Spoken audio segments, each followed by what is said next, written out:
l'Isis ou sur l'amitié, genre maïotique. Donc c'est encore un dialogue avec Socrate. Je le dirai la notice d'Émile Chambry à la fin. Donc genre maïotique, ça veut dire qu'il essaye de faire dire à l'Isis la vérité qu'il connaît par des raisonnements. Alors, les personnages du dialogue, Socrate, Hippothalès, Ctésippe, Ménexène et Lysis. Donc c'est encore Platon qui parle comme s'il était Socrate et qui raconte l'histoire. Donc c'est encore un mode d'écriture différent. Moi du coup c'est là où je suis pas sûre que c'est Platon qui les ait vraiment écrits. Alors, j'allais de l'académie directement au lycée par la route extérieure qui passe au pied même du rempart. Parvenu à la petite porte où se trouve la source de Pamnops, je rencontrai là Hippothalès, fils d'Hieronyme, et Ctésippe de Praénia, et avec eux un groupe nombreux d'autres jeunes gens. En me voyant approcher, Hippothalès s'écria: Où vas-tu, Socrate, et d'où viens-tu? Je viens de l'académie, dis-je, et je vais droit au lycée. Viens par ici, s'écria-t-il, droit chez nous. Consens à te détourner. La chose en vaut la peine. Où, dis-je, et qui entends-tu par nous? Là, répondit-il en me montrant juste en face du mur dans une enceinte avec une porte ouverte. Nous y passons notre temps, ajouta-t-il, avec beaucoup de jolis garçons. Voilà, ça continue. Quelle est cette enceinte? En même temps, kalos, je sais pas quand, j'ai pas le texte grec, donc, mais kalos, ça peut vouloir dire bon garçon aussi. Ça a été traduit par joli garçon, mais il faudrait que, si c'était kalos, ça peut être autre chose. Alors, quelle est cette enceinte et à quoi vous occupez-vous? C'est une palestre, répondit-il, nouvellement bâtie. Nous passons la plus grande partie du temps à des entretiens auxquels nous aimerions t'associer. C'est bien, dis-je, mais qui est le maître ici? Un de tes amis et admirateurs, dit-il. Mikos. Par Zeus, dis-je, ce n'est pas un homme médiocre, mais bien un habile sophiste. Eh bien, reprit-il, veux-tu nous suivre pour voir ceux qui sont là-dedans? Tout d'abord, j'aimerais savoir pourquoi tu veux que j'entre et quel est là le beau garçon. Cela, reprit-il, dépend du goût de chacun, Socrate. Mais toi, quel est ton goût, Hippothalès? Dis-le-moi. À cette question, il se mit à rougir.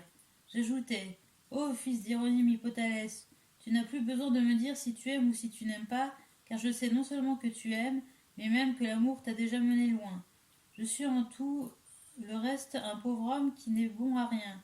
Mais il y a une chose que je tiens de la faveur des dieux, si je puis dire, c'est de pouvoir reconnaître tout de suite celui qui aime et celui qui est aimé. À ces mots, il rougit bien davantage encore. Sur quoi Ctésippe se prit à dire: Voilà qui est plaisant, Hippothalès, tu rougis et tu hésites à dire le nom à Socrate. Mais s'il reste seulement quelques instants avec toi, il sera excédé de te l'entendre répéter. Quant à nous, Socrate, il nous en a rebattu et rempli les oreilles de l'Isis, et pour peu qu'il ait bu, nous risquons fort, en nous éveillant, d'avoir encore dans les oreilles le nom de l'Isis. Passe encore pour les rêveries qu'il débite dans la conversation, bien qu'elle soit déjà forte. C'est bien pis quand il se met à déverser sur nos têtes ses vers et sa prose. Mais le comble, c'est qu'il chante en l'honneur de son bien-aimé d'une voix prodigieuse et qu'il nous faut essuyer ses chants. Et maintenant, sur une question de toi, le voilà qui rougit. Ce Lysis, dis-je, est sans doute un jeune homme, un jeune, je le conjecture du moins, car son nom ne me dit rien. C'est qu'on ne prononce pas souvent son nom, on l'appelle encore du nom de son père, qui est très connu. Au reste, je suis certain que tu ne peux manquer de le reconnaître de vue, sa figure suffit à elle seule à le faire reconnaître. Dis-moi donc, repris-je, quel est son père? C'est Démocrate d'Exonée, répondit-il. Lysis est son fils aîné. Bravo, Hippothalès, dis-je. C'est vraiment de nobles, de belles amours que tu as trouvées là. Mais voyons, répète les propos que tu tiens devant ces jeunes gens, afin que je vois si tu sais ce qu'un amant doit dire de ses amours, soit à son bien-aimé, soit à d'autres. Socrate, répondit-il, est-ce que tu t'arrêtes à ce qu'il dit? Vas-tu nier, lui dis-je, que tu aimes l'enfant dont il parle? Non, pas, dit-il, mais je n'écris pour lui ni vers ni prose. Il a perdu le sens, reprit Ctésippe, il extravague, il est fou. Je repris: Ô Hippothalès, ce n'est ni tes vers ni tes chants, si tu en as composé pour le jeune homme, que je demande à entendre, c'est la pensée que je veux connaître, pour voir comment tu te comportes à l'égard de ton bien-aimé. Ctésippe te dira bien cela, répondit-il, car il doit le savoir et s'en souvenir exactement, s'il est vrai, comme il le prétend, qu'il est assourdi de me l'entendre répéter. Oui, par les dieux, s'écria Ctésippe, je puis le dire, Et c'est tout à fait drôle, Socrate. Voilà un amant qui applique à ses amours la meilleure partie de ses pensées et qui ne trouve rien à en dire de particulier qu'un enfant même ne puisse dire. N'est-ce pas drôle? Les histoires que toute la ville ressasse sur Démocrate et sur l'Isis, le grand-père de l'enfant, et sur tous ses ancêtres, leurs richesses, leurs écuries, leurs victoires à Delphes, à l'isthme, à Némée, aux courses de chars ou de chevaux, ils répètent tout cela en vers et en prose, avec des rogatons encore plus rebattus que cela. L'autre jour, c'est un poème sur la visite d'Héraclès qui nous a débité. Il y relatait comment l'ancêtre de leur maison avait reçu Héraclès, en vertu de sa parenté avec lui, étant né lui-même de Zeus et de la fille du fondateur de leur dème, histoire ressassée par les vieilles femmes, en maintes autres semblables, Socrate. Voilà ce qu'il met en vers et en prose, et nous force nous-mêmes à écouter. Là-dessus, je repris. Tu es un plaisant personnage, Hippothalès. Te mettre ton éloge en vers et en musique avant d'avoir remporté la victoire. Mais ce n'est pas pour moi, Socrate, dit-il, que je fais des vers et que je chante. Du moins tu ne le crois pas. Qu'entends-tu par là, dit-il? C'est à toi-même avant tout que ces chants se rapportent, car si tu fais la conquête d'un garçon comme celui-là, tes vers et tes chants tourneront à ton honneur et seront en réalité un éloge de ta victoire, puisque tu auras gagné un tel ami. Mais s'il t'échappe, plus tu auras fait l'éloge de ton bien-aimé, plus les belles jouissances dont tu seras privé paraîtront grandes et toi ridicules. Aussi, mon ami, quand on est habile en amour, on ne loue pas le bien-aimé avant de l'avoir conquis. On se méfie de ce qui peut arriver. D'ailleurs, les jolis garçons qui s'entendent louer et vanter se gonflent de fierté et d'orgueil, n'est-ce pas ton avis? Si, dit-il. Or, plus ils sont orgueilleux, plus ils sont... Alors, il y a quand même des raisonnements intéressants à par la suite, sinon je te lirai pas ça. Alors, or, plus ils sont orgueilleux, plus ils sont difficiles à gagner. C'est juste. Que penserais-tu d'un chasseur qui effraierait le gibier qu'il chasse et le rendrait plus difficile à prendre? Ce serait évidemment un piètre chasseur. Pareillement, c'est une grande maladresse d'effaroucher celui qu'on aime, au lieu de le charmer par ses discours et par ses chants, n'est-ce pas vrai? Non, voilà la vérité de l'essence de la philosophie, à mon avis, chez Platon. Il me le semble. Vois donc, Hippothalès, à ne pas t'exposer à ces inconvénients avec ta poésie. Je ne pense pas que tu veuilles prétendre qu'un homme qui se nuit par ses vers puisse être un bon poète en se faisant tort à lui-même. Non, par Zeus, répondit-il. Il faudrait pour cela être bien déraisonnable. C'est justement pour ce motif, Socrate, que je te consulte. Et si tu as un conseil à me donner, apprends-moi ce qu'il faut dire ou faire pour gagner les bonnes grâces d'un jeune garçon.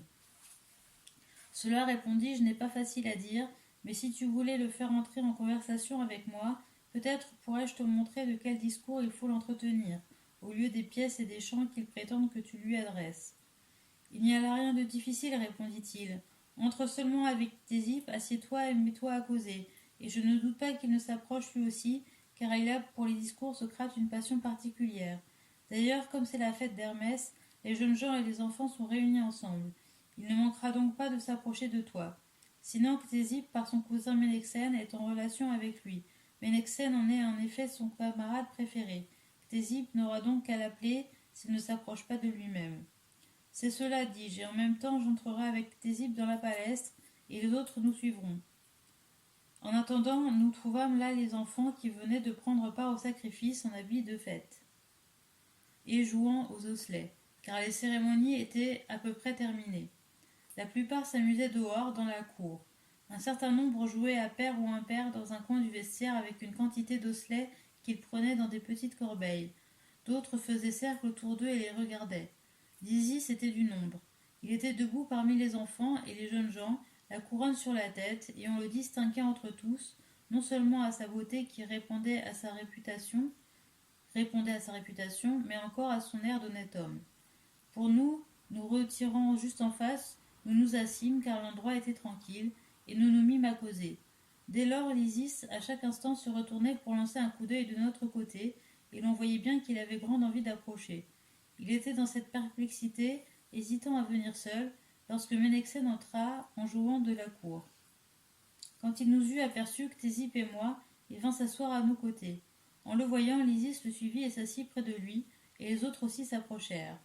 Alors Hippothalès, voyant la compagnie grossir autour de nous, vint se cacher derrière les autres, à un endroit où il pensait n'être pas vu de l'Isis, car il avait peur de l'importuner, et il resta là à nous écouter. Alors, me tournant vers Ménexène. Ô fils de Démophon, lui dis-je, lequel de vous deux est le plus vieux? Nous ne sommes pas d'accord là-dessus, répondit-il. Disputez-vous aussi lequel est le plus noble, dis-je. Oui, certes, répondit-il. Et pareillement lequel est le plus beau. Ils se mirent à rire tous les deux. Je ne vous demanderai pas, repris-je, lequel est le plus riche, car vous êtes amis, n'est-ce pas? Certes, répondirent-ils ensemble. Tout est commun entre amis, dit-on. Aussi n'y a-t-il aucune différence de fortune entre vous si vous êtes bien amis comme vous le dites. Ils en convinrent. J'allais lui demander après cela lequel des deux était le plus juste et le plus sage, mais dans l'intervalle on vint, de la part du maître de la palestre, faire lever Ménexène. Il était sans doute chargé de surveiller le sacrifice. Ménexène se retira donc. Alors je m'adressai à Lysis et je lui dis: Sans doute, Lysis, ton père et ta mère t'aiment beaucoup. Oui, beaucoup, me répondit-il. Alors il vaudrait te voir le plus heureux possible. Naturellement. Mais tiens-tu pour un homme heureux celui qui est esclave et qui n'a le droit de rien faire de ce qu'il désire? Non, par Zeus, répondit-il. Alors si ton père et ta mère t'aiment et désirent ton bonheur, ils mettent évidemment tout leur soin à te rendre heureux. Sans doute, répliqua-t-il. Ils te laissent donc faire ce que tu veux. Ils ne te réprimandent jamais et ne mettent aucun obstacle à tes désirs. Si, par Zeus, ils en mettent, Socrate, et ils me défendent même beaucoup de choses. Que dis-tu, repris-je? Ils veulent que tu sois heureux et ils t'empêchent de faire ce que tu veux? Mais dis-moi un peu, si tu voulais monter sur un des chars de ton père et prendre les rênes, un jour de course, il ne te laisserait pas faire, il t'en empêcherait. Non, par Zeus, dit-il, il ne me laisserait pas faire. Pourquoi donc? C'est qu'il y a un cocher payé par mon père. Que dis-tu? Ils permettent à un mercenaire plutôt qu'à toi de faire ce qu'il veut des chevaux, et il le paye encore pour cela? Pourquoi pas, dit-il.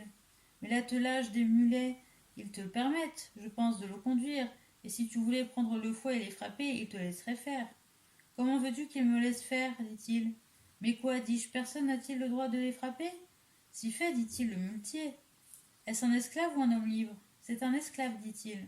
Et ils font plus de cas, paraît-il, d'un esclave que de toi, leur fils, et ils lui confient ce qui leur appartient plutôt qu'à toi, et ils lui laissent faire ce qu'il veut, et toi, il t'en empêche?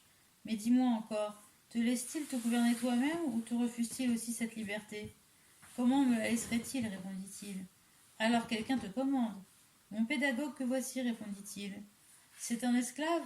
Sans doute, et il est à nous, dit-il. C'est un peu fort, dis-je, d'être commandé par un esclave quand on est un homme libre. Mais en quoi ton gouverneur te commande-t-il? Il me conduit chez le maître, dit-il. Et eux, les maîtres, te commandent-ils aussi? Assurément. Voilà bien des maîtres, des gouverneurs que ton père t'impose volontairement. Mais naturellement, quand tu rentres au logis près de ta mère, elle te laisse faire, elle, ce que tu veux de ses laines ou de sa toile, quand elle tisse, afin de te rendre heureux en ce qui dépend d'elle, car elle ne t'empêche pas sans doute de toucher à sa spatule, ou à sa navette, ou à quelques autres outils qui servent au travail de la laine.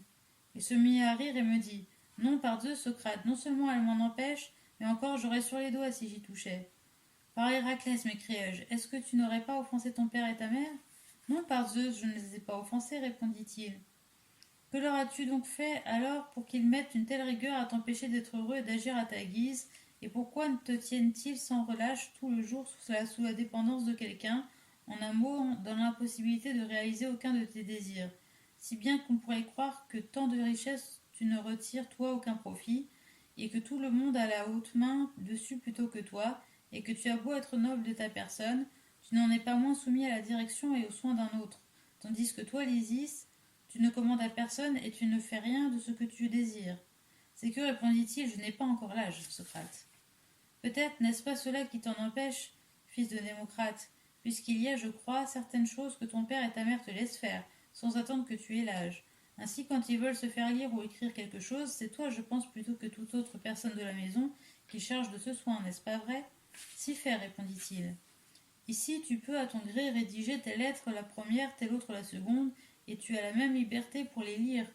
Et quand tu prends à lire, ni ton père ni ta mère, je pense, ne t'empêchent de tendre ou de relâcher telle corde que tu veux, ni de la pincer avec les doigts ou de la frapper avec le splectre. N'est-ce pas vrai? Si, assurément. Quel peut bien être, Lysis, le motif pour lequel il ne s'oppose pas à ces sortes de choses et s'oppose à celles dont je parlais tout à l'heure? C'est, je crois, parce que tu sais les unes, répondit-il, et que je sais les unes, répondit-il, et que je ne sais pas les autres. À merveille, dis-je, excellent jeune homme. Ce n'est donc pas l'âge que ton père attend pour te confier toutes ces affaires, mais le jour où il te jugera plus habile que lui, ce jour-là, il te confiera et sa personne et sa fortune. Je le crois, répondit-il. Bien, dis-je, mais dis-moi, ton voisin ne suivra-t-il pas à son égard la même règle que ton père? qu'il te confiera sa maison à gouverner quand il te jugera plus habile que lui dans l'économie domestique ou qu'il la dirige lui-même? Je pense qu'il me la confiera. Et les Athéniens, penses-tu qu'ils ne te confieront pas leurs affaires quand ils t'auront reconnu la capacité convenable? Oui, je le pense. Prenons par Zeus, poursuivis-je, le cas du grand roi. Est-ce à son frère aîné, le futur maître de l'Asie, qu'il confierait le soin d'ajouter ce qu'il voudrait à la sauce des viandes que l'on cuit pour sa table, ou à nous, si nous rendant à sa cour, nous lui faisions voir que nous sommes plus habiles que son fils dans la préparation des ragoûts? À nous, évidemment, répondit-il. Pour son fils, il ne lui laisserait pas mettre le moindre assaisonnement dans les ragoûts. Mais nous, si nous voulions prendre le sel à poignée, il nous laisserait le jeter dedans. Sans doute. Et si son fils avait les yeux malades, le laisserait-il toucher ses yeux lui-même, sachant qu'il n'entend rien à la médecine, ou l'en empêcherait-il? Il l'en empêcherait. Mais nous, il nous croyait habiles en médecine. S'il nous croyait habiles en médecine, nous pourrions, je pense, si nous voulions, lui ouvrir les yeux et y jeter de la cendre. Il ne s'y opposerait pas, persuadé que nous aurions raison de le faire. C'est vrai. N'en ferait-il pas de même en toutes choses, et ne s'en remettrait-il pas à nous plutôt qu'à lui-même ou à son fils en toutes les matières où nous lui paraîtrons plus habiles qu'eux? Nécessairement, Socrate, répondit-il. Tu vois donc ce qu'il en est, mon cher Lysis, lui dis-je. Pour les choses où nous ne serons pas ses maîtres, tout le monde s'en rapportera à nous, Grecs et barbares, hommes et femmes, et nous en userons à notre guise sans que personne y mette obstacle volontairement. C'est un domaine où nous serons libres, où nous commanderons même aux autres, et ce domaine sera notre bien puisque nous en tirerons profit. Mais pour les choses dont nous n'aurons pas acquis la connaissance, personne ne nous permettra d'en user à notre fantaisie. Tout le monde, au contraire, s'y opposera autant qu'il le pourra, et non seulement les étrangers, mais encore notre père et notre mère, et ceux qui pourraient nous toucher encore de plus près. Nous serons ici forcés d'obéir à d'autres, et ces choses seront pour nous des choses étrangères, car nous n'en tirerons aucun profit. M'accordes-tu qu'il en est ainsi? Je te l'accorde.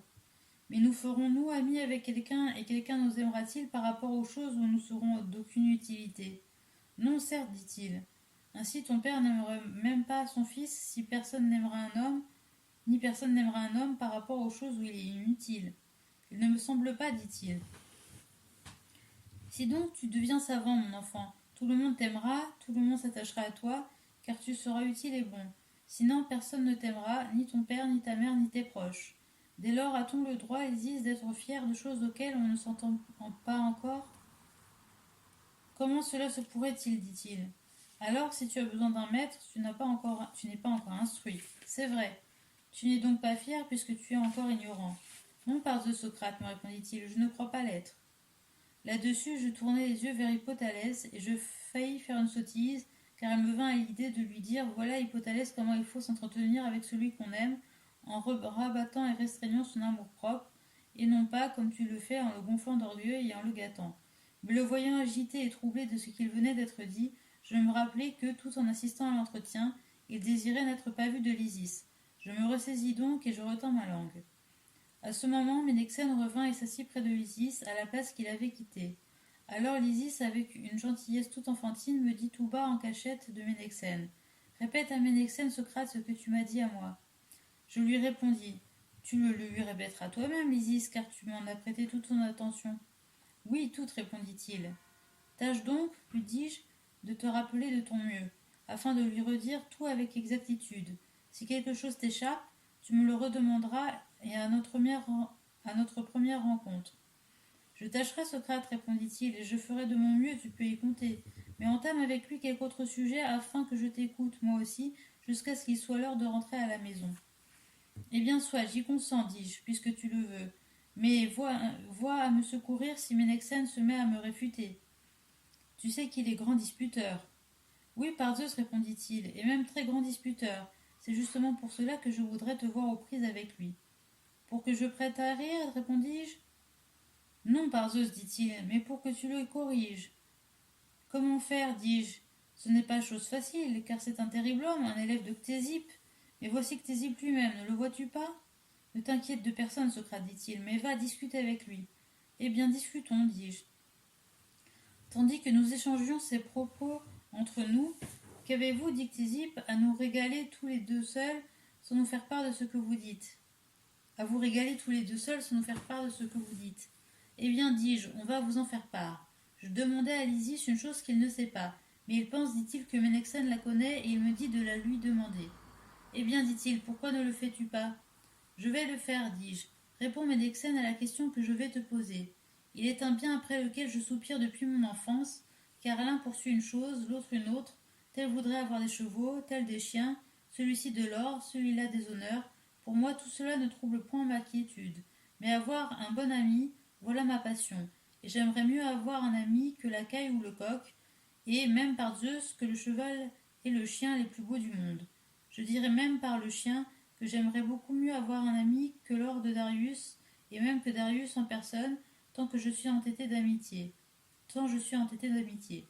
Ainsi, en vous voyant, toi et Lysis, je suis étonné et je vous envie parce que, tout jeune que vous êtes, vous pouvez jouir si tôt et si facilement de ce bonheur, et que toi, tu as gagné si vite et si complètement l'amitié de cet enfant, et lui la tienne. Mais moi, je suis si loin d'un tel bonheur que je ne sais même pas comment un homme devient l'ami d'un autre. Et c'est précisément sur ce point que je veux te questionner, puisque tu sais ce qui en est.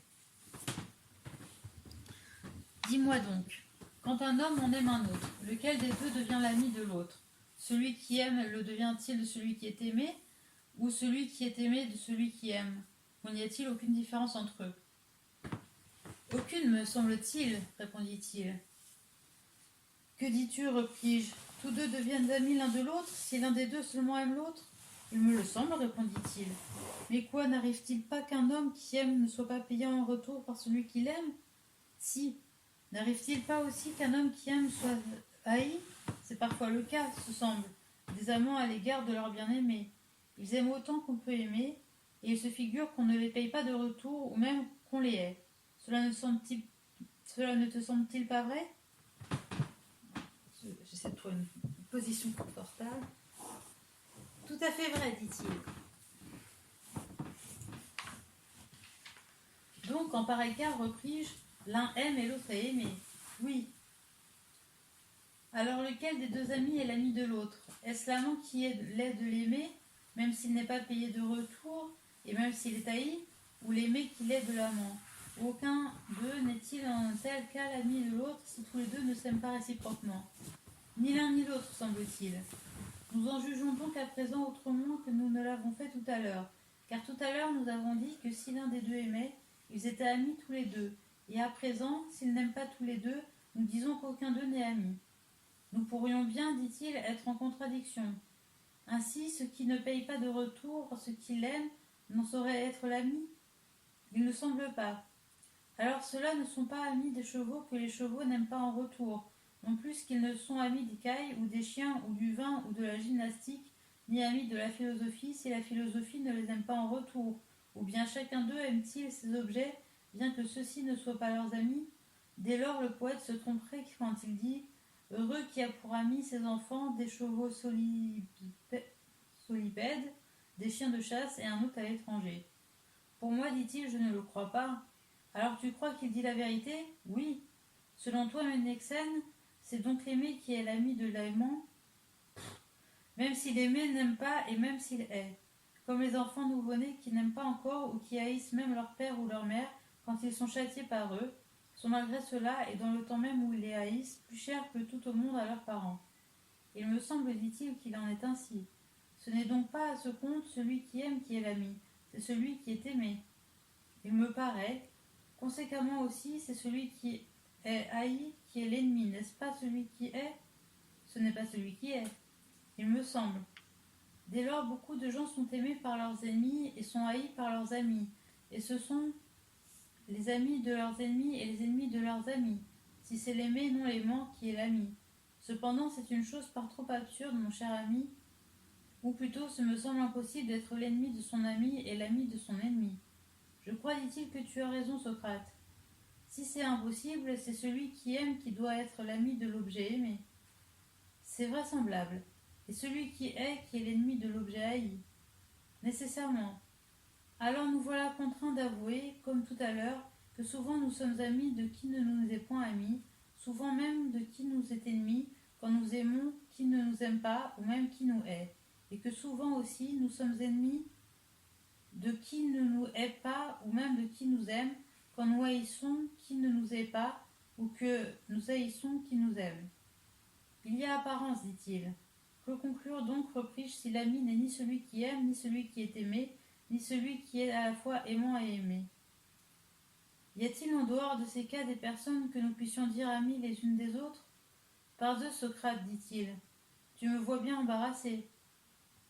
Ne serait-ce pas, dis-je, Ménexène, que nous avons tout à fait mal engagé notre recherche? C'est mon avis, Socrate, s'écria Lysis, et en disant cela il rougit. Il me sembla que le mot lui était échappé malgré lui à cause de la grande attention qu'il avait à nos discours et qui se lisait sur son visage, tandis qu'il écoutait. Voulant donc donner du relâche à Ménexène et charmé de voir en Lysis un tel amour de la philosophie, je changeai d'interlocuteur et m'adressant à Lysis, je lui dis « Je crois, Lysis, que tu as raison de dire que si nous avions poussé nos recherches comme il faut, nous ne nous serions pas égarés comme nous l'avons fait. Quittons donc ce chemin. Pour moi, en effet, notre recherche est comme un chemin ardu. Celui qu'il faut suivre, ce me semble, est celui où...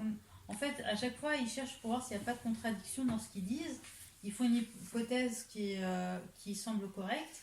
Et après, ils trouvent des raisonnements où il y a des contradictions, donc ils réfutent l'hypothèse. Et donc, ils prennent un autre chemin de réflexion. Alors, je crois, Lysis, que tu as raison de dire que si nous avions poussé notre recherche comme il faut, nous ne nous serions pas égarés comme nous l'avons fait. Quittons donc ce chemin. Pour moi, en effet, notre recherche est comme un chemin ardu. Celui qu'il faut suivre, ce me semble, est celui où nous sommes engagés. Nous nous sommes engagés en examinant ce que disent les poètes. Car les poètes sont, si je puis dire, les pères et les guides de la sagesse. Donc en fait, ils avaient un raisonnement, donc on reprend l'Isis, environ 214b. Comme en fait, ils se demandaient si l'ami c'est celui qui est aimé ou si c'est celui qui aime. Et ils disaient que c'était pas toujours réciproque parce que des fois on peut être haï de qui on aime ou on peut haïr qui nous aime. Et dans ce cas-là, on est l'ennemi de son ami. Et, et, et l'ami de son ennemi. Donc voilà, ils en arrivent à une sorte de contradiction. Donc c'est Ménexène qui parle avec Socrate. Ménexène, c'est l'ami de Lysis. Et donc ils vont changer les interlocuteurs. Parce que Lysis a dit quelque chose dans la conversation et donc il rentre dans la conversation. Donc, voulant donc donner du relâche à Ménexène et charmé de voir en Lysis un tel amour de la philosophie, je changeais, alors c'est toujours Platon qui fait comme s'il était Socrate dedans, je changeais d'interlocuteur en m'adressant à Lysis, je lui dis, je crois Lysis que tu as raison de dire que si nous avions poussé notre recherche comme il faut, nous ne nous serions pas égarés comme nous l'avons fait. Quittons donc ce chemin, pour moi en effet notre recherche est comme un chemin ardu.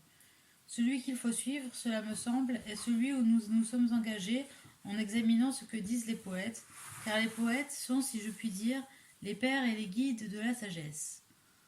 Alors ça, c'est une idée voilà, que souvent Platon il fait des citations de poètes et très souvent de Homère, comme si c'était des vérités. Alors, ils expriment sans doute une pensée profonde quand pour montrer quels gens peuvent être amis, ils affirment que c'est Dieu même qui les rend amis en les poussant l'un vers l'autre. Voici, je crois, comme ils ont exprimé cette pensée. Un Dieu conduit toujours le semblable vers son semblable et le lui fait connaître. N'as-tu pas lu ce vers quelque part? Si, répondit-il. As-tu lu aussi les écrits de ces grands savants qui disent exactement la même chose, à savoir que le semblable est nécessaire toujours ami du semblable? En fait, moi, ça me fait penser quand il introduit Dieu là-dedans au rapport sur une droite. Tu sais, en fait, on fait deux droites qui sont comme ça, comme pour faire un V. Et en fait, tu fais des proportions entre B, A, B, C, D. Et en fait, c'est par rapport à la pointe euh, dans l'intersection des deux droites qu'il y a un rapport en fait de Il faudrait que je fasse un dessin pour expliquer. Alors, as-tu lu aussi les écrits de ces grands savants qui disent exactement la même chose, à savoir que le semblable est nécessairement toujours ami du semblable? Ces savants sont ceux qui traitent de la nature et de l'univers dans leurs entretiens et dans leurs écrits. Tu dis vrai, répondit-il. Eh bien, dis-je, ont-ils raison? Peut-être, dit-il. Peut-être, repris-je, n'ont-ils raison qu'à moitié, peut-être ont-ils raison entièrement. En ce cas, nous ne les comprendrions pas, car il nous semble, à nous, que le méchant est l'ennemi du méchant, et cela d'autant plus qu'il l'approche de plus près et le fréquente davantage. Car le méchant fait du mal, et il est impossible que ceux qui font du mal à ceux qui en pâtissent soient amis. N'est-ce pas exact? Si, dit-il. Ainsi donc, la moitié de leur assertion est fausse, s'il est vrai que les méchants soient semblables entre eux. Tu as raison. Mais peut-être veulent-ils dire que les bons sont semblables aux bons et amis entre eux, mais que les méchants, comme on le dit aussi d'eux, ne sont pas même semblables à eux-mêmes, mais sont changeants et inconsistants. Or, ce qui est dissemblable et différent de soi-même ne saurait guère être semblable à un autre ou l'ami d'un autre. N'est-ce pas aussi ton avis? C'est mon avis, dit-il. Ainsi donc, mon cher, quand on dit que le semblable est ami du semblable, on donne à entendre, si je ne me trompe, que l'homme de bien seul devient ami du seul homme de bien, et que le méchant n'entre jamais dans une amitié véritable ni avec le bon ni avec le méchant. Est-ce aussi ton avis? Il fit signe que oui. Nous savons donc maintenant quels gens sont amis, car notre raisonnement nous a fait voir que ce sont les gens de bien. C'est tout à fait ce que je pense, dit-il. Et moi, alors, il y a toujours son but caché, hein, c'est qu'il y ait de. Parce qu'il y a, tu sais, il y a je crois Hippocrate. Comment il s'appelle déjà?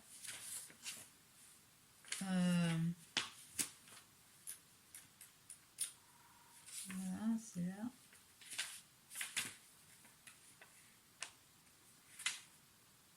Hippothalès, voilà, il y a toujours Hippothalès qui est amoureux de Lysis, qui se cache et qui écoute comment, en fait, Socrate approche Lysis et quel discours il lui tient pour devenir son ami. Donc il y a toujours cet enjeu derrière. Alors, le semblable est-il l'ami du semblable en tant que semblable et comme tel lui est-il utile? Mais posons plutôt la question de cette manière. Le semblable peut-il faire à son semblable quelque bien ou quelque tort qu'il ne puisse se faire à lui-même? Et peut-il attendre quelque chose qu'il ne puisse attendre de lui-même? Dans ces conditions, comment sentirait-il de l'attrait l'un pour l'autre s'ils ne sont l'un pour l'autre d'aucun secours? Est-ce possible? Non. Or ce qui n'attire pas peut-il être ami? Nullement. Alors le semblable n'est point l'ami du semblable. Mais le bon ne pourrait-il pas être ami du bon en tant que bon, non en tant que semblable? Peut-être. Mais quoi, le bon en tant que bon ne saurait-il se suffire à lui-même? Si. Or celui qui se suffit à lui-même n'a pas la même besoin de personne, n'a par la même besoin de personne. Sans doute.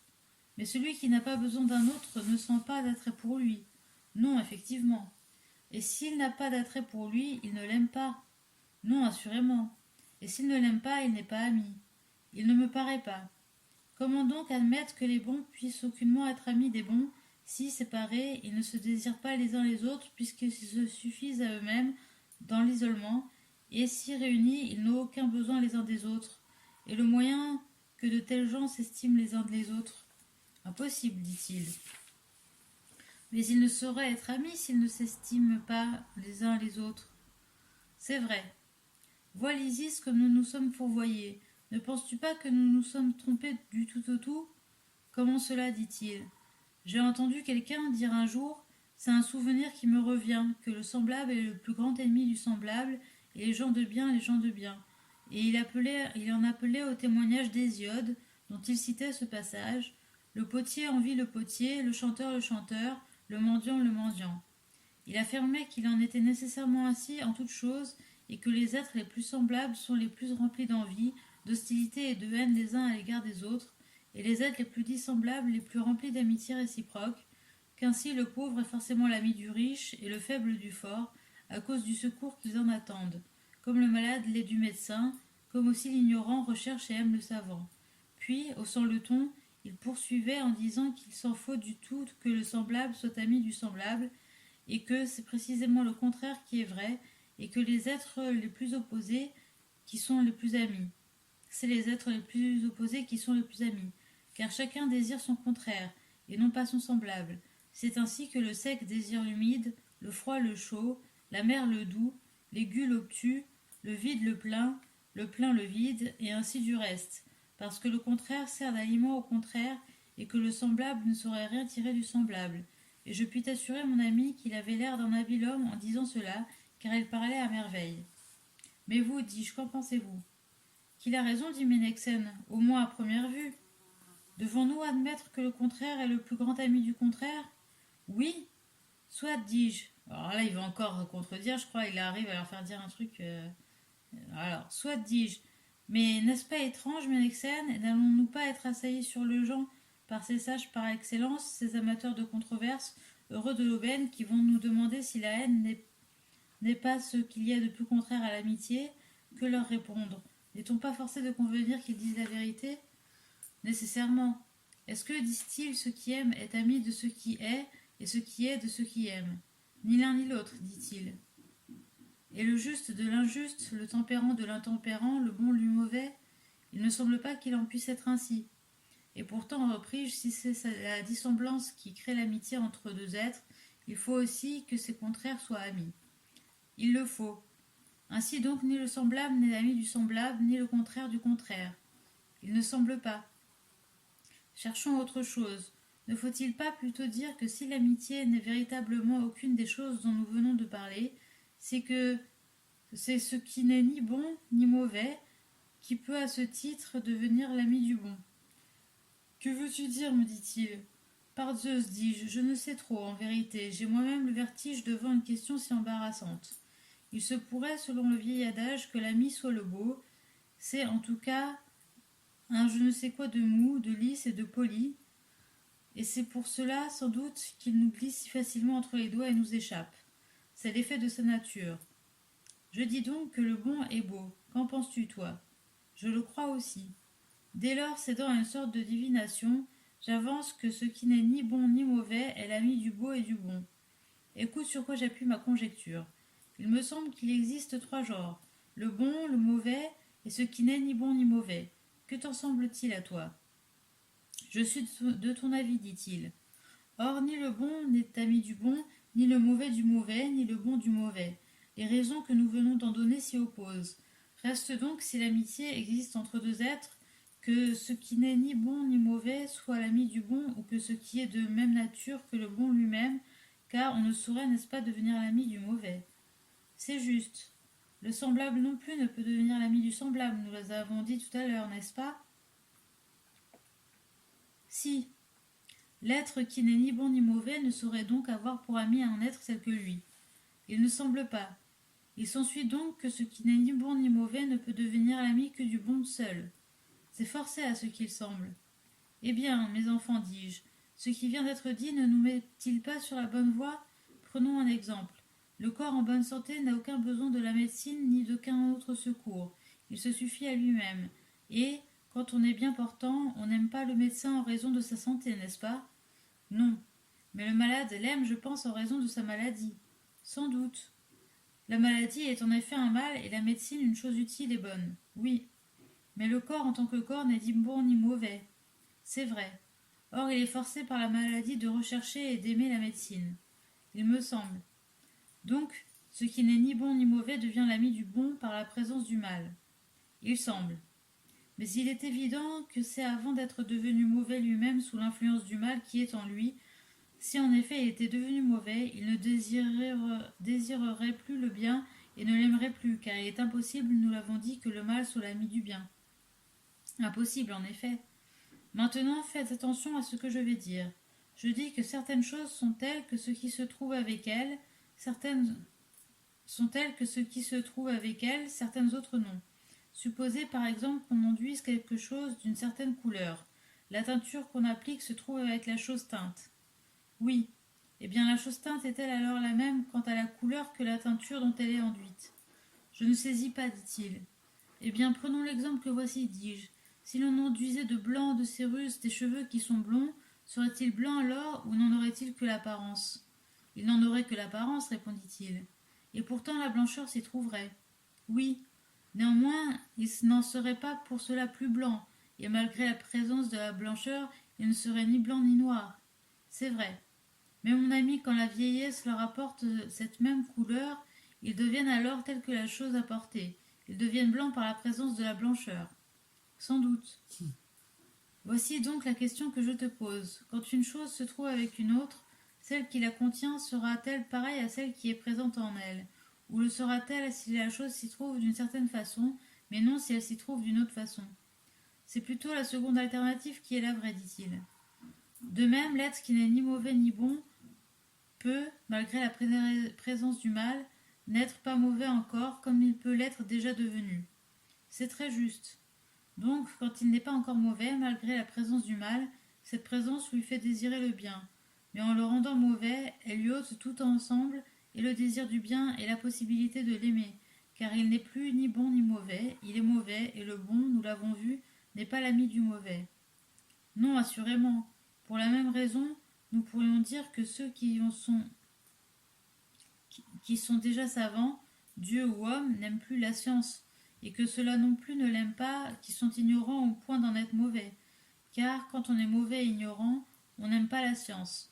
Restent donc ceux qui sont affligés de ce mal, l'ignorance, mais qu'il n'a pas encore rendu inintelligent et ignorant, et qui reconnaissent encore qu'ils ne savent pas ce qu'ils ne savent pas. Voilà pourquoi ceux qui aiment la science sont ceux qui ne sont encore ni bons ni mauvais, ceux au contraire qui sont mauvais ne l'aiment pas, ni les bons non plus, car le contraire n'est pas l'ami du contraire, ni le semblable du semblable. Nous l'avons reconnu précédemment. Vous le rappelez-vous? Parfaitement, dirent-ils tous deux. Eh bien maintenant, Lysis et Ménexène, nous avons fort bien trouvé qui est l'ami et qui ne l'est pas. Nous disons en effet qu'il s'agisse de l'âme ou du corps, ou de toute autre chose, que ce qui n'est ni bon ni mauvais devient l'ami du bon à cause de la présence du mal. Ils acquiescèrent tous deux et convinrent que c'était bien cela. Moi-même, j'étais alors tout joyeux, comme un chasseur qui tient enfin, et non sans peine, le gibier qu'il poursuivait. Puis il me vint, je ne sais d'où, le plus étrange soupçon sur l'exactitude de nos conclusions. Je m'écriai aussitôt tout contristé. Oh, Lysis et Ménexène, nous pourrions bien n'avoir fait qu'un beau rêve.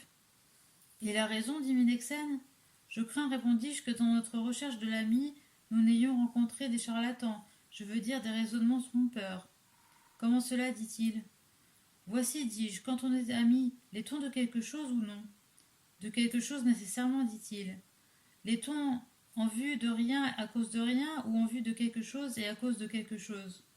En vue de quelque chose et à cause de quelque chose. Et cet objet en vue duquel l'ami aime son ami, lui est-il ami, ou n'est-il ni ami ni ennemi? Je ne te suis pas bien, dit-il.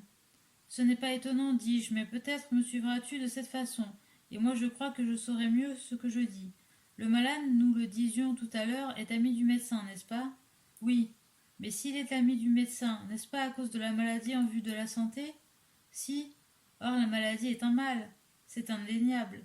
Et la santé, dis-je, est-elle un bien ou un mal, ou n'est-elle ni l'un ni l'autre? C'est un bien, répondit-il. Nous avons dit, je crois, que le corps qui n'est ni bon ni mauvais est ami de la médecine à cause de la maladie, c'est-à-dire à cause du mal. Or la médecine est un bien, et c'est en vue de la santé que la médecine se fait aimer. Or la santé est un bien, n'est-ce pas? Oui. Et la santé est-elle pour le corps amie ou non? Amie. Mais la maladie lui est ennemie, certes. Donc, ce qui n'est ni mauvais ni bon est ami de ce qui lui est bon, à cause de ce qui lui est mauvais et ennemi, en vue de ce qui est bon et ami. Il paraît. C'est donc en vue de ce qui est ami que l'ami est aussi à cause de ce qui lui est ennemi. Il le semble. Bien, dis-je. C'est ici, mes enfants, qu'il faut faire attention de ne pas tomber dans l'erreur. Que l'ami soit devenu l'ami de l'ami, et le semblable l'ami du semblable, bien que nous l'ayons jugé impossible, c'est un point que je laisse de côté. Mais il y a une chose qu'il faut examiner pour ne pas nous tromper dans la discussion présente. La médecine, disons-nous, est aimée en vue de la santé. Oui, la santé aussi est donc aimée, assurément. Si elle est aimée, c'est en vue de quelque chose, oui. De quelque chose d'aimé pour être conséquent avec nos prémices. Assurément. Ce quelque chose à son tour sera aimé en vue d'un autre objet aimé. Oui. Alors n'arrivera-t-il pas fatalement, ou que nous nous lasserons de poursuivre cette voie, ou que nous arrivons à un principe qui ne nous enverra plus à notre objet aimé, je veux dire à cet objet qui est le premier objet d'amour, en vue duquel nous disons que tous les autres sont aimés. Il le faut. Je dis donc qu'il faut prendre garde que tous les autres objets, qui, comme nous l'avons dit, sont aimés en vue de celui-là, étant des sortes d'images de ce premier objet, ne nous fassent illusion, et que c'est ce premier objet qui est le véritable ami. Représentons-nous la chose comme il suit. Quand on tient beaucoup à quelque chose, quand par exemple un père préfère un fils à tout au monde, n'arrive-t-il pas, parce qu'il met son fils au-dessus de tout, qu'il fasse cas d'autre chose aussi? Supposons qu'il apprenne que son fils a bu de la ciguë. Est-ce qu'il ne fera pas cas du vin, s'il juge que le vin sauvera son fils? Sans doute, répondit-il. Ne fera-t-il pas cas aussi de vase où est le vin, du vase où est le vin? Si fait.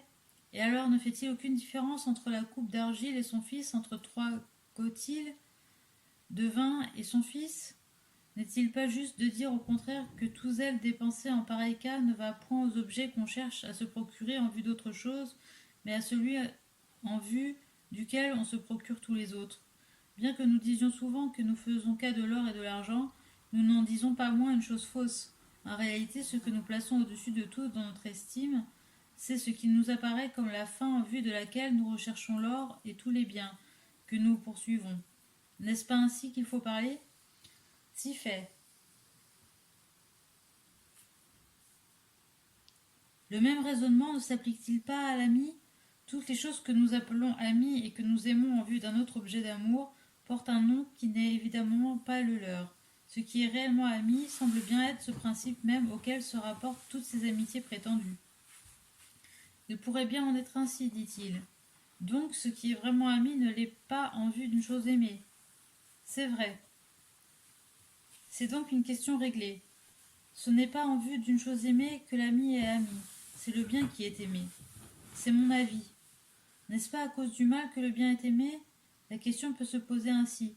Si des 3 genres dont nous parlions tout à l'heure, le bon, le mauvais et ce qui n'est ni bon ni mauvais, il n'en restait que 2, et que le troisième, le mauvais, disparut et n'attaqua plus ni le corps ni l'âme, ni les autres choses que nous disons n'être en soi ni bonnes ni mauvaises, est-ce qu'en ce cas, le bien nous serait encore utile à quelque chose? Ne serait-il pas devenu sans usage? Si en effet rien ne pouvait plus nous nuire, nous n'aurions plus besoin d'aucun secours.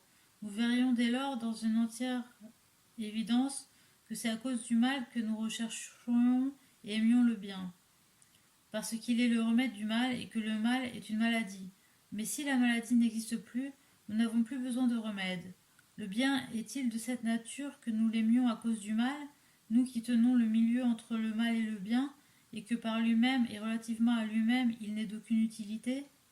Il me semble, dit-il, qu'il en est ainsi. Donc cet objet de notre amitié auquel nous rapportons tous les autres objets que nous disions aimer en vue d'autre chose ne leur ressemble en rien. De ceux-ci, nous disons qu'ils sont amis en vue d'un ami. Mais l'ami véritable est visiblement d'une nature tout opposée, car c'est en vue d'un ennemi, nous l'avons démontré, qu'il est ami. Mais supposez que l'ennemi disparaisse, il cessera de nous être ami, semble-t-il. Je le crois à t'entendre parler ainsi. Par Zeus, repris-je, à supposer que le mal soit détruit, n'y aura-t-il plus aussi ni faim ni soif, ni rien de pareil, ou bien la faim subsistera-t-elle, au moins tant qu'il y aura des hommes et des animaux, mais sans être nuisibles, et la soif et les autres appétits existeront-ils, mais sans être mauvais, puisque le mal sera détruit, ou est-ce une question ridicule de demander ce qui en pareil cas sera ou ne sera pas? Qui le sait en effet? En tout cas, il y a une chose que nous savons, c'est qu'aujourd'hui la faim est tantôt nuisible, tantôt utile, est-ce vrai? Très vrai. De même, quand on a soif ou tout autre appétit du même genre, on éprouve à désirer tantôt du plaisir, tantôt de la douleur, tantôt ni l'un ni l'autre. C'est très vrai. À supposer que le mal périsse, ce qui n'est pas naturellement un mal devrait-il périr avec le mal? Nullement. Les désirs qui ne sont ni bons ni mauvais subsisteraient donc, même si le mal périssait? Il semble. Est-il possible qu'un homme qui désire et qui est amoureux n'aime pas l'objet de son désir et de son amour? Je ne crois pas. Il y aurait donc, ce semble, même si le mal disparaissait, place pour l'amitié. Oui, il y en aurait plus si le mal était bien la cause que l'amitié existe, Le mal, une fois disparu, aucun être ne serait l'ami d'un autre, car la cause disparue, il serait impossible que l'effet de cette cause subsistât. C'est juste. N'avons-nous pas admis que l'ami aime quelque chose et à cause de quelque chose, et n'avons-nous pas reconnu alors que c'était à cause du mal que ce qui n'est ni bon ni mauvais aime le bien? C'est vrai. Mais à présent, semble-t-il, nous découvrons une autre raison d'aimer et d'être aimé. Il le semble. Le désir est-il donc réellement, comme nous le disions tout à l'heure, la cause de l'amitié? Celui qui désire est-il, au moment où il désire, l'ami de l'objet désiré? Et notre discussion précédente sur l'amitié n'est-elle qu'un bavardage, une manière de poème datant de Chronos? Je le crains, dit-il. Mais repris-je, ce qui désire, désire ce dont il a besoin, n'est-ce pas? Oui, ce qui a besoin est donc ami de ce dont il a besoin. Il me semble. Or, on a besoin de ce dont on est privé. Sans doute. Dès lors, c'est ce qui convient, semble-t-il, qui est l'objet de l'amour, de l'amitié et du désir. Cela paraît évident, Ménexène et Lysis. Ils en convinrent tous deux. Donc, si vous êtes amis l'un de l'autre, c'est que vous avez quelques convenances de nature. Assurément, dirent-ils tout ensemble. Conséquemment, mes enfants, leur dis-je, si quelqu'un en désire un autre, ou en est épris, le désir, l'amour ou l'amitié qu'il éprouve suppose nécessairement entre lui et l'objet de son amour quelques convenances d'âme, de caractère, de mœurs ou d'extérieur. Assurément, dit Ménexène, pour Lysis, il ne dit rien. Bon, dis-je, il est donc nécessaire que nous aimions ce qui est une convenance naturelle avec nous, voilà qui est démontré. Il le semble, dit-il. Il est donc nécessaire que l'amant véritable et sincère soit aimé de l'enfant qu'il aime. Lysis et Ménexène eurent bien de la peine à faire un signe d'assentiment, mais Hippothalès était si content que son visage passait par toutes les couleurs. Je repris, voulant soumettre cette idée à l'examen.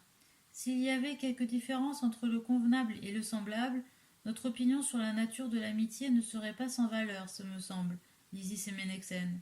Mais si le semblable et le convenable se trouvent être la même chose, il n'est pas facile de rejeter le raisonnement que nous avons fait précédemment, à savoir qu'en vertu de leur ressemblance, le semblable est inutile au semblable, d'autre part, admettre que l'ami est inutile est absurde. Voulez-vous donc, dis-je, puisque la discussion nous a donné pour ainsi dire l'étourdissement de l'ivresse, que nous admettions cette idée que le convenable est autre chose que le semblable? Oui. Admettons-nous aussi que le... Ah, j'ai une crampe. Il faut que je change de place. Je me suis fait mal là au genou. Alors.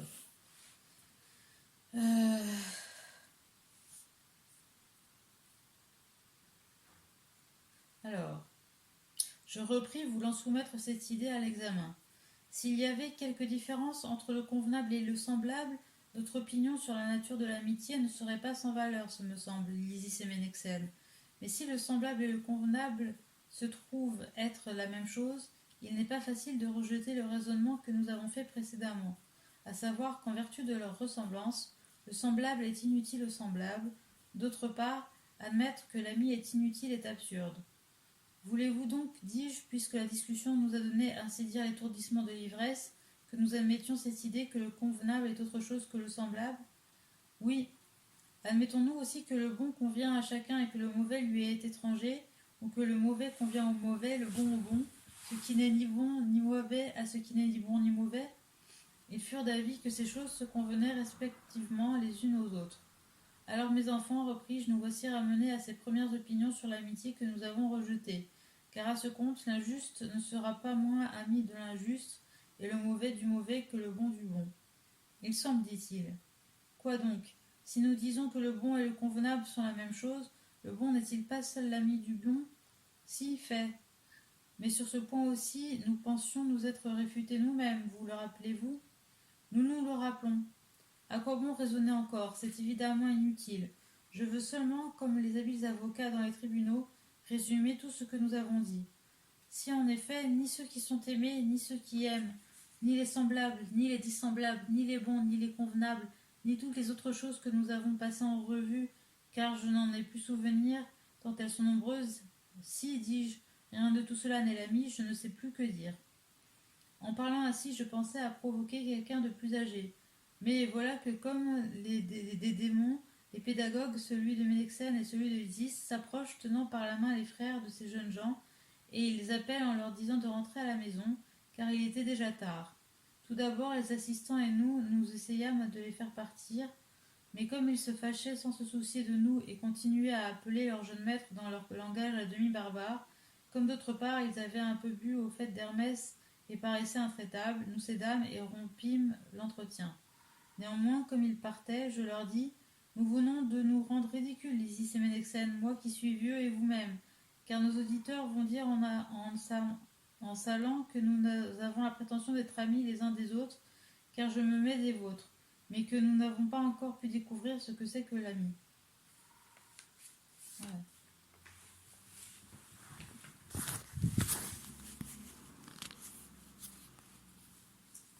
Alors donc, voici la notice sur le Lysis d'Émile Chambry.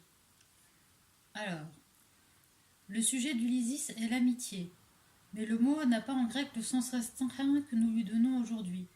Il s'applique non seulement à l'amitié proprement dite, mais encore à l'amour, spécialement à cet étrange amour que les mœurs grecques autorisaient entre personnes de même sexe. C'est de ce sentiment complexe que Platon recherche l'essence et le principe dans le Lysis. Résumons d'abord le dialogue pour en dégager les grandes lignes et en mettre en lumière les idées essentielles. Socrate rencontre à la porte d'un gymnase un groupe de jeunes gens parmi lesquels se trouvent Hippothalès et Ctésippe. Hippothalès le prie d'entrer pour prendre part aux entretiens des beaux jeunes gens qui célèbrent la fête d'Hermès. Socrate lui demande quel est le plus beau garçon de la troupe. Hippothalès rougit au lieu de répondre, mais Ctésippe répond pour lui. Hippothalès aime le beau Lysis et ne cesse de chanter ses louanges. Il en assourdit qui veut l'entendre. C'est une façon bien maladroite de faire ta cour, dit Socrate. C'est de quoi rendre Lysis fier et dédaigneux. Enseigne-moi, dit Hippothalès, par quel discours je pourrais gagner ses bonnes grâces. Fais-moi causer avec lui, dit Socrate. Tu n'as qu'à entrer avec Ctésippe et à nouer un entretien. Ctésippe est en relation avec Lysis par son cousin Ménexène, qui en est l'intime ami. Il pourra l'appeler s'il ne vient pas de lui-même. Socrate entre dans le gymnase, où il voit les enfants jouer aux osselets. Il se retire en un coin tranquille et engage la conversation. Lysis, quoique friand de discours, le regarde sans oser s'approcher, quand Ménexène entra en jouant.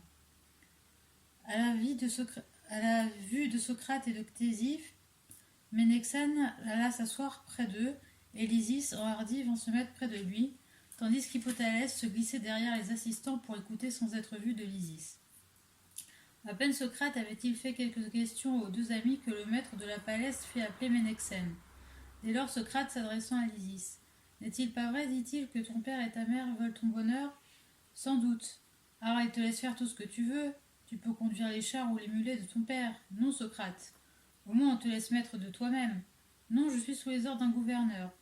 Ta mère au moins ne met aucun obstacle à tes désirs, ainsi tu peux toucher à son métier quand elle tisse. J'aurai sur les doigts, Socrate. Tu n'as donc aucune liberté, pourquoi? C'est que je ne suis pas encore en âge. Ce n'est pas la raison, car tes parents ne te laissent-ils pas lire ou écrire pour eux et jouer de la lyre à ta fantaisie? C'est que je sais lire, écrire et jouer.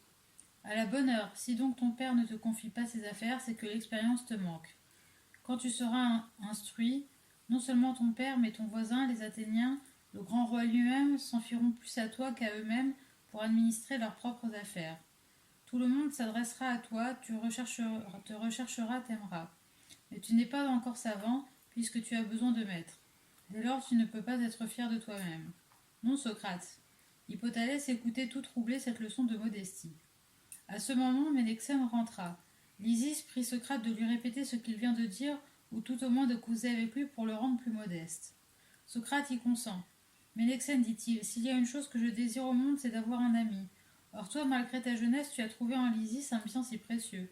Éclaire-moi donc de ton expérience et dis-moi, quand un homme en aime un autre, lequel des deux est l'ami? Est-ce celui qui aime ou celui qui est aimé, ou tous les deux? Tous les deux, répond Ménexène. Comment ne peut-il se faire que celui qui aime ne soit pas payé de retour, et même soit haï? En ce cas, quel est l'ami? Est-ce l'aimant ou l'aimé, ou ni l'un ni l'autre? Ni l'un ni l'autre. C'est une opinion diamétralement opposée à la précédente. Cependant, le poète appelle ami celui qui est aimé. Que t'en semble? Il a raison, mais celui qui est aimé peut haïr celui qui l'aime. À ce compte, on pourrait être l'ami de quelqu'un qu'on hait. C'est inadmissible. Et Socrate en conclut que l'ami n'est ni celui qui aime ni celui qui est aimé. Il ajoute même ni celui qui tous ensemble aime et est aimé. Conclusion qui ne sort pas de la discussion, et d'ailleurs fausse, puisque l'amitié consiste dans un sentiment de bienveillance réciproque. Mais ce que Socrate cherche, c'est moins à déterminer les cas où l'amitié existe que la cause et le fondement de l'amitié. Ne les trouvant pas dans l'opinion populaire ni chez les poètes, il les demande aux philosophes. Les uns, dont le plus illustre est Empédocle, répondent que l'amitié est l'amour du semblable pour le semblable. On peut objecter tout d'abord que cette maxime n'est qu'à moitié vraie, puisque le méchant est naturellement ennemi du méchant. Elle ne s'appliquerait donc qu'aux gens de bien. Mais si l'on réfléchit que le semblable n'a pas besoin du semblable, puisqu'il n'en peut tirer aucun avantage, qu'il ne puisse aussi bien tirer de lui-même, et que le bon n'a pas besoin du bon puisqu'il se suffit à lui-même, on voit que la ressemblance, loin d'engendrer l'amitié, l'empêche de naître, car elle isole au lieu de les rapprocher, des êtres qui n'attendent rien les uns des autres. D'autres, parmi lesquels Héraclite, prétendent que c'est le contraire qui est l'ami du contraire, parce que tout être désire, non pas ce qui lui ressemble, mais ce qui lui est opposé par nature. Donc il oppose Empédocle à Héraclite. C'est ainsi que le sec désire l'humide, le froid le chaud, etc. Mais qui ne voit aussi bien que des contraires, loin de pouvoir s'aimer et s'unir, se repoussent et s'excluent, par exemple l'amitié et la haine, le juste et l'injuste, le bon et le mauvais. Ainsi transportée de la nature physique vers la nature morale, la théorie des contraires est tout aussi fausse et inapplicable à l'amitié que la théorie des semblables. Socrate hasarde alors une explication qui lui est personnelle. Il me semble, dit-il, qu'il y a trois genres, le bon, le mauvais et ce qui n'est ni bon ni mauvais. Or le bon, nous l'avons vu, ne peut être l'ami du bon, ni le mauvais du mauvais, ni le bon du mauvais, ce qui n'est ni bon ni mauvais ne peut être ami de ce qui lui ressemble. Reste qu'il soit l'ami du bon et du beau, lequel se confond avec le bon. Par exemple, le corps, qui en soi n'est ni bon ni mauvais, aime la médecine qui est un bien. Ajoutons qu'il l'aime à cause de la maladie qui est un mal. C'est ainsi que ce qui n'est ni bon ni mauvais aime le bon à cause de la présence du mal, à condition pourtant que le mal ne l'ait pas encore gâté et rendu mauvais, car le mauvais ne peut désirer le bon. D'après ce raisonnement, l'amitié serait le rapport d'un être imparfait à un autre qu'il considère comme bon. Platon aurait pu s'arrêter là, mais il serait resté dans le domaine du relatif, et il veut donner à l'amitié un fondement métaphysique. Il reprend donc l'exemple de la médecine, et voici comment il raisonne. Si la santé est aimée, c'est en vue de quelque chose. Oui, de quelque chose d'aimé, pour être conséquent avec nos prémices. Assurément. Ce quelque chose à son tour sera aimé en vue d'un autre objet aimé. Oui. Alors n'arrivera-t-il pas fatalement, ou que nous nous lasserons de poursuivre dans cette voie, ou que nous arriverons à un principe qui ne nous renverra plus à un autre objet aimé, je veux dire à cet objet qui est le premier objet d'amour, en vue duquel nous disons que tous les autres sont aimés. Je dis donc qu'il faut prendre garde que tous les autres objets qui, comme nous l'avons dit, sont aimés en vue de celui-là, étant des sortes d'images de ce premier objet, ne nous fassent illusion, et que c'est ce premier objet qui est véritablement aimé. Voilà, si je me trompe, la première ébauche du système des idées. C'est Émile Chambry, cette fois, on sort de la citation. Sans doute le mot n'y est pas. Mais quel est ce premier objet aimé, sinon le bien absolu, l'idée du bien? S'il est vrai que le Lysis a été composé du vivant de Socrate, il en faut conclure que Platon avait déjà dépassé son maître et agitait déjà dans son esprit les notions fécondes sur lesquelles il devait édifier sa philosophie. Reste à déterminer quel est ce bien qui est le premier objet de l'amitié. Nous avons dit que nous aimions bien en raison de l'existence du mal. Or, si le mal était aboli, nous n'aurions plus besoin du bon, et l'amitié disparaîtrait, à moins qu'elle ne repose sur autre chose. Mais, si le mal était anéanti, les désirs qui ne sont ni bons ni mauvais subsisteraient encore. Or, celui qui désire doit forcément aimer l'objet de ses désirs. Voilà une autre raison de l'amitié. Rendons-nous compte de ce qu'elle est réellement. Ce qui désire désire ce dont il a besoin, ce qui a besoin aime ce dont il a besoin, et chacun a besoin de ce qui lui manque, c'est-à-dire de ce qui lui convient. C'est donc le convenable qui est l'objet de l'amitié, de l'amour et du désir. Si quelqu'un en désire un autre ou en est épris, le désir, l'amour ou l'amitié qu'il éprouve suppose nécessairement entre lui et l'objet de son amour quelque convenance d'âme, de caractère, de mœurs ou d'extérieur. Il est donc nécessaire que nous aimions ce qui nous convient. Il est également que celui qui aime soit aimé de celui qui l'aime. Mais qu'est-ce que le convenable? Est-ce le semblable? Est-ce le bon? Qu'on admette l'un ou l'autre, on tombe toujours dans la contradiction, puisque le semblable ne peut être l'ami du semblable ni le bon du bon. Socrate allait reprendre la discussion quand les gouverneurs de Lysis et de Ménexène vinrent chercher les enfants, et la discussion prit fin sans avoir abouti à une conclusion. Pourquoi Platon laisse-t-il à ses lecteurs le soin de conclure à sa place? C'est que, comme il l'a dit à la fin du Phèdre, composer un ouvrage est une sorte de jeu qui ne suppose ni ne demande un grand sérieux. C'est dans cette idée qu'il semble avoir conçu le Lysis. Il s'amuse d'abord à montrer à Hippothalès comment il faut cultiver la modestie et non l'orgueil chez celui qu'on aime, puis, pour complaire à Lysis lui-même, qui lui demande malicieusement de rabattre aussi la présomption de Ménexène, il engage avec celui-ci une discussion sur l'amitié. Pauvre disputeur que Ménexène. Socrate s'en joue comme le chat et de la souris. Il lui fait successivement adopter puis désavouer toute une série de théories sur l'amitié, et quand à la fin il fait semblant de craindre que ses interlocuteurs et lui ne se soient rendus ridicules, on pense qu'en effet Ménexène ne doit pas être très fier de la solidité de sa dialectique.